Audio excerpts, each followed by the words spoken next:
উপস্থিত উক্ত সম্মেলনের শ্রদ্ধেয় সভাপতি মহাশয় এবং আরও উপস্থিত মুআজ্জাজ উলামায়ে কিরামগণ এবং আমার সামনে বসে থাকা বাবাজিরা ও ভাইয়েরা, সমস্ত প্রশংসা ও যাবতীয় গুণগান ওই মহান আল্লাহ তাবারক ওয়া তাআলার জন্য, যিনি আমাদেরকে আজকে এই ইসলামিক সম্মেলনে, ইসলামিক সভায় আসার তৌফিক দান করেছেন।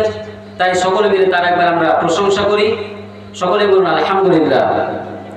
তারপরে পরে আমাদের আকায়ে নামদার তাজদারে মদিনা আহমদ মুস্তাফা মুহাম্মদ মুস্তাফা, সকলে বলুন সাল্লাল্লাহু তাআলা আলাইহি ওয়াসাল্লাম। তার উপর শতকোটি দরুদ ও শান্তির ধারা বর্ষিত হোক। আল্লাহুম্মা সাল্লি আলাইহি আল্লাহুম্মা বারিক আলাইহি। সম্মানিত উপস্থিতি, সময় অনেক সংক্ষিপ্ত। আমি আপনাদের সামনে পবিত্র কোরআন মাজিদ হতে একটি আয়াত তেলাওয়াত করেছি।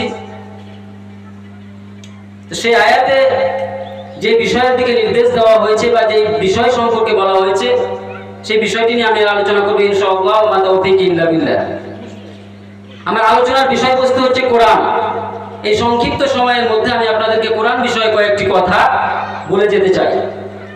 কারণ আমরা জানি আল্লাহ তাবারক ওয়া তাআলা আমাদেরকে তার ইবাদতের জন্য সৃষ্টি করেছেন, এবং আমরা যদি তার ইবাদত করি তাহলে সবথেকে বেশি যেটাকে আমাদের বন্ধু বানাতে হবে, সবথেকে যেটাকে বেশি আমাদের মানতে হবে, সেটা হচ্ছে আল কোরআন। এবং এই কোরআন এমন একটা গ্রন্থ, যে গ্রন্থটা অন্যান্য কোনো কিতাবের মতো না, অন্যান্য কোনো গ্রন্থের মতো না। আমরা টাকে বা আলমারিতে বইকে সাজিয়ে রাখি, কিন্তু এই পবিত্র গ্রন্থ আল কোরআন এমন একটা গ্রন্থ যেটা সাজিয়ে রাখার জন্য আল্লাহ তাবারক ওয়া তাআলা নাযিল করেননি। এই পবিত্র গ্রন্থের নাম রাখা হচ্ছে কোরআন। কোরআন শব্দের অর্থই হচ্ছে পড়া। যদি আমরা দেখতে যাই যে কোরআন শব্দটি কোথা থেকে আসলো, তো কোরআন শব্দটি এসেছে কারনুন থেকে বা কারউন থেকে। কারনুন শব্দের অর্থ হচ্ছে কি? মিলানো, অর্থাৎ একটা জিনিসকে আরেকটা জিনিসের সঙ্গে মিলিয়ে পড়া। যেরকম আমরা কবিতা পড়ি, কবিতা একটা লাইন আরেকটা লাইনের সঙ্গে যেরকম মিলিত থাকে, অনুরূপ পবিত্র কোরআন মাজিদকে আপনি পড়ে দেখুন, তার একটি শব্দ আরেকটি শব্দের সাথে, একটি আয়াত আরেকটি আয়াতের সাথে, এমনকি একটি সূরা আরেকটি আয়াতের সাথে একদম মিলিত, ছন্দাকার রয়েছে তাতে। এই জন্য বলা হয়েছে কোরআন কারনুন থেকে এসেছে। আবার বলা হয়েছে কোরআন কারউন থেকে এসেছে। কারউন মানে কি? পড়া। এবং পৃথিবীতে সব থেকে বেশি মাত্রায় যে এই গ্রন্থটি পাঠ করা হয় সেটা হচ্ছে আল কোরআন, এবং এটা যতদিন কিয়ামত না হবে সব থেকে বেশি মাত্রায় পাঠ করা হবে।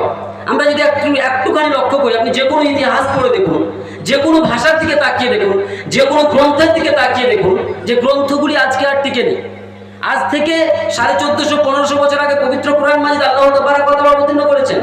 সেই পবিত্র কোরআন মাজিদ এখনো আমাদের মধ্যে বিদ্যমান, এবং যেমনটা আল্লাহ তাবারক ওয়া তাআলা আমাদেরকে দিয়েছিলেন, যেমন ভাবে অবতীর্ণ করেছিলেন, সেরকমই আছে। এর অন্যতম একটা কারণ হচ্ছে এটি একটা এমন গ্রন্থ যার দায়িত্ব স্বয়ং আল্লাহ তাবারক ওয়া তাআলা নিচ্ছেন, যে আমি এর দেখাশোনা করব। আল্লাহ তাবারক ওয়া তাআলা পবিত্র কোরআন মাজিদের মধ্যে বলছেন, নাহনু নাযালনা যিকরা ওয়া ইন্না লাহু লাহাফিজুন। আমি পবিত্র কোরআন মাজিদকে নাজিল করেছি এবং আমি এর দেখাশোনা করব। যাই হোক, সময় অনেক সংক্ষিপ্ত। আমি আপনাদেরকে সংক্ষিপ্ত সময় এই কথাটাই বলতে চাই যে পবিত্র কোরআন মাজিদ আজকে আমাদের সমাজের বুকে অবহেলিত, উপেক্ষিত। আজকে আমরা আমাদের সন্তান সন্ততিকে কোরআনের শিক্ষা দিতে চাচ্ছি না।